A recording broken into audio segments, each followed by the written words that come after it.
After poachers shot this baby elephant's mother, rescuers found them in the saddest circumstances. When the rescue team saw the elephants, the scene that met them pierced their hearts. Indeed, while they were aware that the mother had been the target of poachers, they weren't prepared for what they found.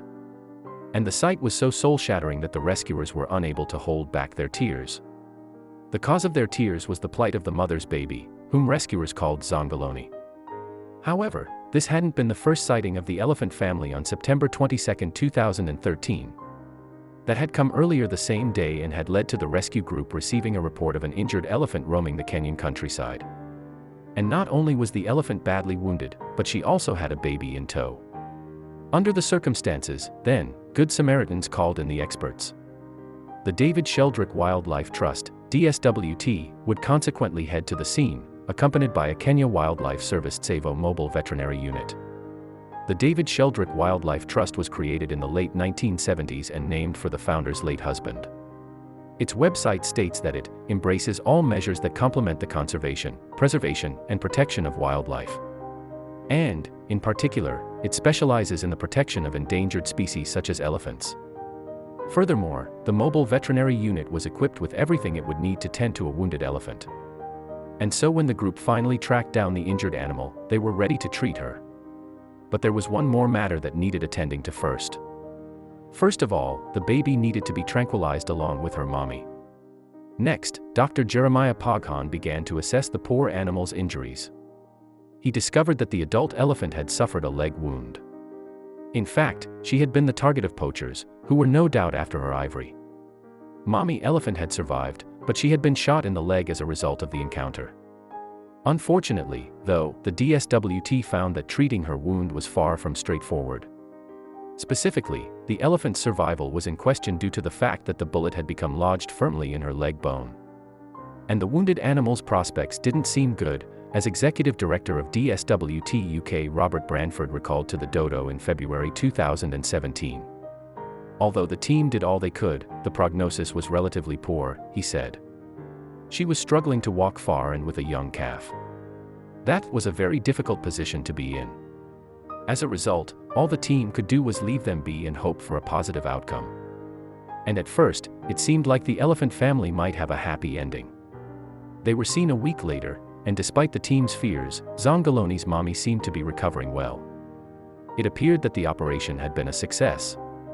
But the following week, the adult elephant collapsed.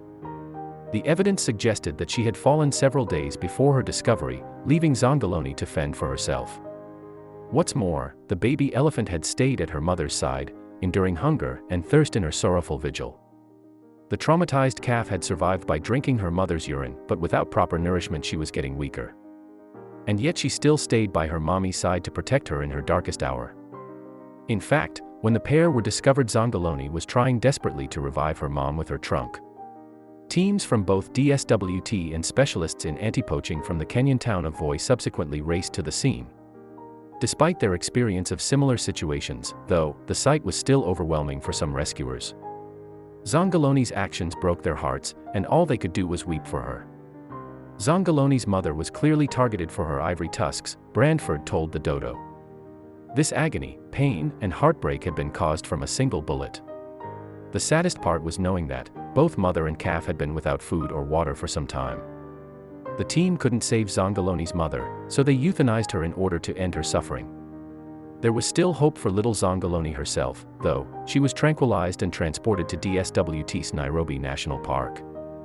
And while she was badly dehydrated, rescuers gave her a drip that saved her life. However, Zongoloni had been emotionally scarred by her mother's tragic death. She would lash out at keepers, and they were unable to bottle feed her as a result. But kindness and patience, along with some elephant expertise, eventually won the day. To help with her emotional stress, we would bring the other orphans to feed just outside of Zongoloni's stable, Branford explained. This helps immeasurably with all new arrivals. It gives them a sense of belonging once more. And over time, the technique worked. 12 days later, Zongoloni joined the other nursery elephants, and her healing process began in earnest. Indeed, in the following 3 years, the baby elephant found her place in the herd and has gone from strength to strength, so much, in fact, that she was later made part of DSWT's rehabilitation program. She is also feeling the call of the wild and spending more time with wild elephant herds, Branford explained. Zongoloni will one day return to the wild and begin a family of her own. Man took away her mother's life and we are determined to give Zongoloni the wild life she truly deserves. Although Zongoloni is now on the road to recovery and rehabilitation, sadly her experience is far from unique. Her story, along with many before her, is a graphic reminder of the price that is paid for ivory, the DSWT has stated in a video about the incident. Let's hope those words prove resonant.